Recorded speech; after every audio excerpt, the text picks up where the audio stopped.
way. It's not really the same. So, we all have to kind of try to figure out ways to kind of get along in that world. So that's kind of what this is about.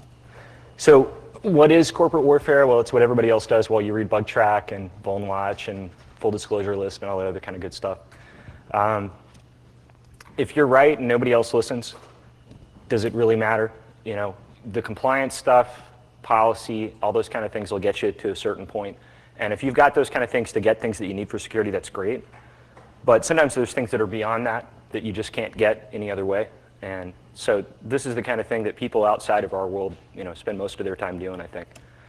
So, the idea here, and where this kind of came from, is when I talk to a lot of security people and ask, how'd you get budget, or how'd you get, another guy on your team, or all that kind of stuff. The joke we all make is, well, it's social engineering, right? So that's kind of the question that I kind of set out to try to figure out, is that really what it is? So disclaimer, I suck at this too. It's not a core competency for me by any means, but it's something I think a lot about, and it's something that I'm trying to get better at, right? So is corporate warfare social engineering? Well, on the no side, social engineering in a kind of pure kind of sense is really about a attacker obtaining information about a network for purpose of compromise, things like that. Let's get passwords. Let's get information about the IT infrastructure, things like that. Corporate warfare is more kind of this long, hard slog. It's a long-term endeavor that that you kind of stay in, and the rewards are a little bit slower to come. Now, on the S side, we're talking about a lot of the same toolkit. We're talking about using a lot of the same tools that people on the outside use for social engineering.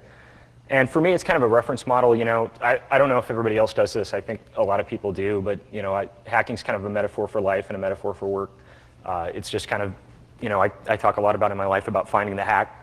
And so it's kind of just a way to keep me sane. I can't really think of myself as a salesman or a businessman. Those aren't really things that I really want to be. But I can kind of refer to it in terms of this. So a methodology for corporate warfare, social engineering, the first thing that you're going to do in any company is kind of try to find the influentials. And that's kind of the 1 in 10 people that really make decisions in your company. Don't trust the org chart for this. Sometimes it's useful, sometimes it's not. These are going to be the alpha geeks and potentially CIO, C-suite, people like that. So once you've kind of reconned and kind of pointed out your targets and kind of figured out where you're going to work on this, you want to figure out 2 or 3 kind of key things that you want, whether it's budget, whether it's improved security in your perimeter, or whatever it might be, and just focus on those 2 or 3 kind of key things, because I think that's really hard in our world anyway. There's so many different places that we have to try to secure, and so many different directions that we can go. So it's I think that's, for a security team, that's something that you need to do anyway, is just kind of come up with a couple of prime kind of targets that you're going to go after. On the attack side, and that's what most of this talk is about, the idea here is let's apply kind of tools from the social engineering toolkit to make your InfoSec team successful. So one of the first tools, and this is one that for me I've had a lot of success with, is framing. And this kind of comes from Frank Luntz and George Soros. Frank Luntz was one of the architects of the GOP strategy. A lot of people say he's the guy who kind of won the election for the Republicans last year. And Soros is another guy on the same side. He's in a liberal think tank, but it's kind of the same thing. The idea is it's not so much the terms of the debate or who's right, but how the debate is framed that gets you to a decision. So some examples of that, within our world, a lot of times, like I say, just making the policy argument or just making a compliance argument might not get you there. But sometimes if you have things that you need to improve security, you can go and look at some of the other sort of outside benefits of it. So, if anybody messes with Blue Coat or some of the other sort of caching proxy boxes, they do a lot of really great security stuff, right? They do AV, they do content filtering, they do monitoring, all this other kind of neat stuff.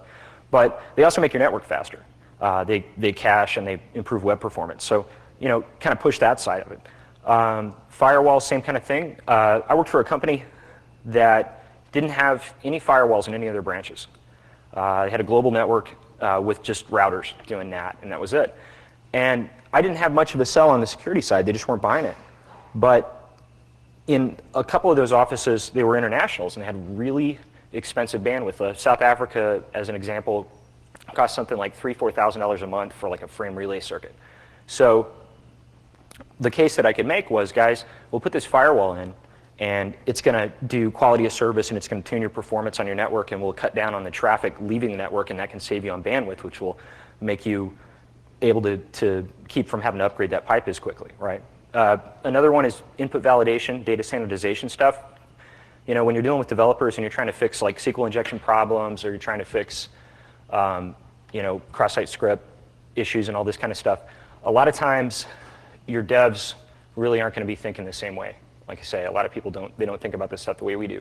But if you can push out coding standards and talk to these guys about coming up with common ways that they code and some shared libraries and things like that, you build an authentication library, you build a data sanitization library, and you sell it to them as, hey, this is a way to do code reuse, this is a way to standardize your development process. But oh, by the way, it's also going to keep you from getting owned. But don't worry about that, we've got that all under control, it's not a big deal, right?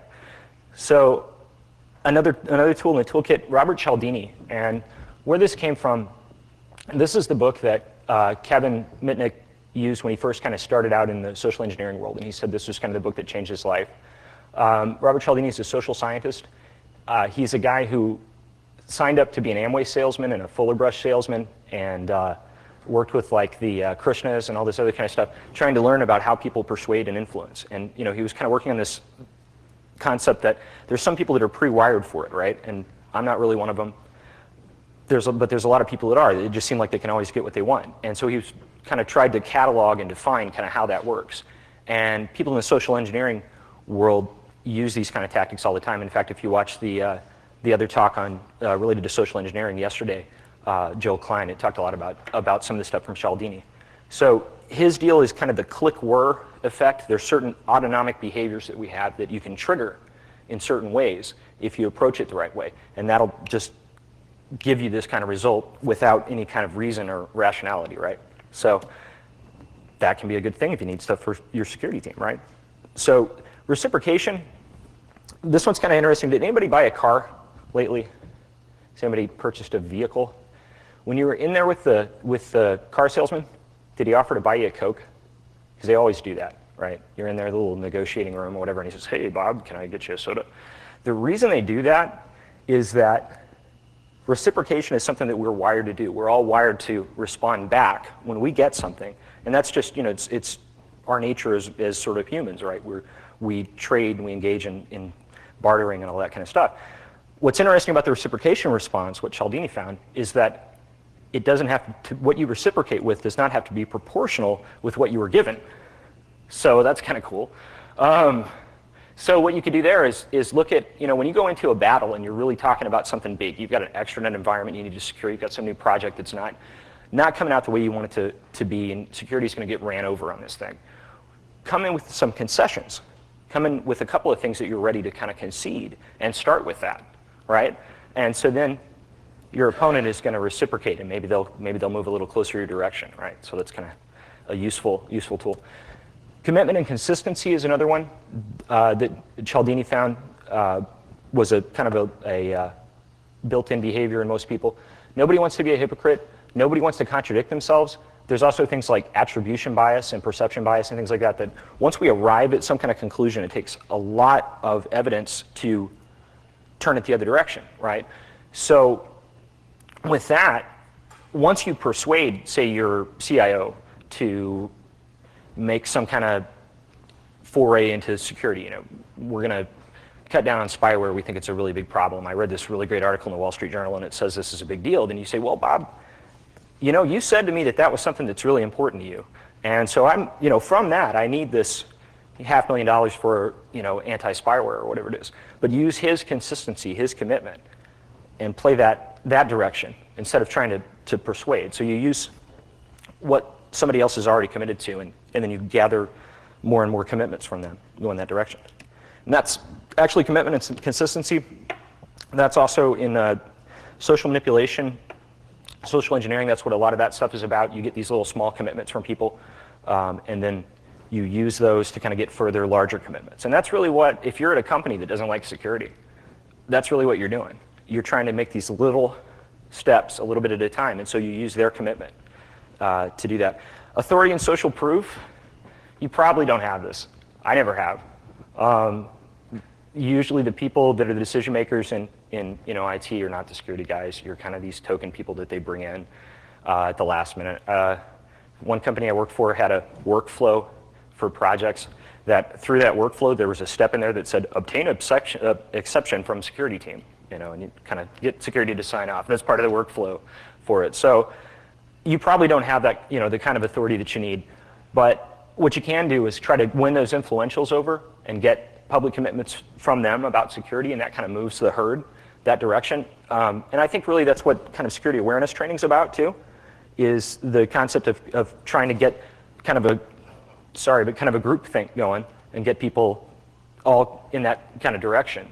So if you can get your CIO or your CEO or somebody like that to send an email out about some new security endeavor that you're working on, it's probably better to get it from them than it is, coming from you, right?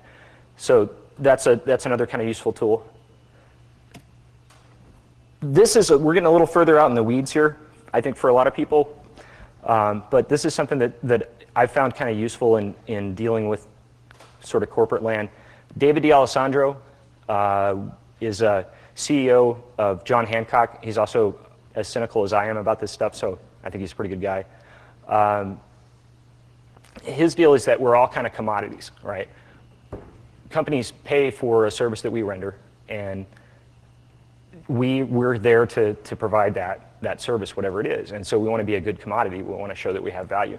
And his take on that is we all have these kind of personal brands that we may not know what our personal brand is. We might be that guy that always shows up at 10:30. That might be part of our personal brand,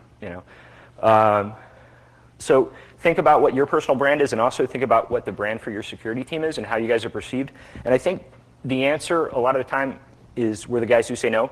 We're the guys who get in the way of big important projects and things, and people see us as somebody to run around. So, and this also kind of goes back to framing and some of those things, is that you want to sort of rebrand your security team that you're the guys who make business happen. And that's kind of, I think that's kind of what the keynote was about yesterday as well. So, that's something that I've found over the years. I've been able to get a lot more support for security efforts by showing that I'm going to be helpful to making business happen. So there's a lot of neat things you would do in the security world that do that. Things like SSL VPNs, antivirus and anti-spyware, mobile security, things like that are pretty cool towards sort of keeping things online and helping people do business. So, that's kind of the rebranding of your security team. Something else that I've found is useful as a reference model is personality types. D'Alessandro thinks there's kind of 3 corporate personality types, and I think we all kind of need to think about where we fit in there. Sycophants, he believes, are 80-90% of any company, and those are the people that just take whatever corporate directive comes down and over-apply it. Policy guys are great sycophants, right? Audit guys and things like that. They tend to take, say, Sarbanes or GLBA or something like that and just over-apply it everywhere, wherever they can stick it. And what happens there is it tends to not be applied in the way that the original intent of it was. Contrarians are kind of the opposite, and I think this is where most, in my experience, most InfoSec people tend to fit, and I know I'm guilty of this a lot. Whatever new thing comes down the pipe, this is crap. This is garbage. Handhelds. I was at a company and they started getting really big into the handheld security, not the handheld security stuff, but the handheld devices, with WAP and doing, email for the suits so they can be sitting in Starbucks or whatever. And instead of working with them on it and talking about ways to secure it, and there are ways out there, what I did was say, this is going to go away. This is just going to die. Nobody's really going to use this stuff. And I think now they've probably got about 400 or 500 of those out there. And I had a chance to have budget and things to get, security for those devices, but I didn't do it because I just fought, and said no and just stuck my head in the sand. The middle ground between sycophants and contrarians is balanced players. And I think this is what we all want to sort of cast ourselves as, which is there's some directives that come down that are just crap. There's some things that are unreasonable, and there's some that aren't. And you want to be that source of sort of relevant and reasonable information. So, I think we tend to put our tinfoil hats on a lot, and maybe be a little bit too far on the contrarian side. So, kind of wrapping up, this doesn't really work if you don't add any value. There's a couple implied things in this talk, and one of those is that you've got really good security and you know what you're doing. I don't think you'd be here if you didn't, for the most part. So I think that's kind of assumed. You've got good security tech, and you're way ahead of the game. So get good first if you're not. None of these things are really going to help you if you're getting owned left and right. The other thing to keep in mind is a little bit of this goes a long way. Don't over-apply it. Don't make it your life. It's not something that you want to define yourself by. It's just some additional tools when you're stuck in a room with some people that really hate security, and ways to kind of try to move them the other direction. Along the same line, you can't fake sincerity. If you don't love this stuff, if you're not really serious about it, it's going to come across. So, you want to be persuasive, but you're sincere. You're not doing these things just for your own gain. And that's one of the key differences, I guess, between this stuff and sort of pure social engineering, is that we're using these things hopefully for good, and that's that's kind of the intent. I think that's what we do with a lot of the tools in the sort of the underground, is flip it the other direction. And so that's kind of the way I'm looking at this. Another update. This isn't in the notes. My CSO really hated this talk. So know your culture. Some companies are really conservative. I guess be aware of that. Be aware of how you operate in your culture, and whether people are sort of comfortable with it. Something a friend of mine said that I thought was pretty cool was from, I guess from a Slashdot post or something a while ago, was, the Jedi, is kind of what IT guys are, and especially sort of IT security guys. We're both revered and feared. And so you have to kind of be cautious of that and be cognizant of that kind of stuff.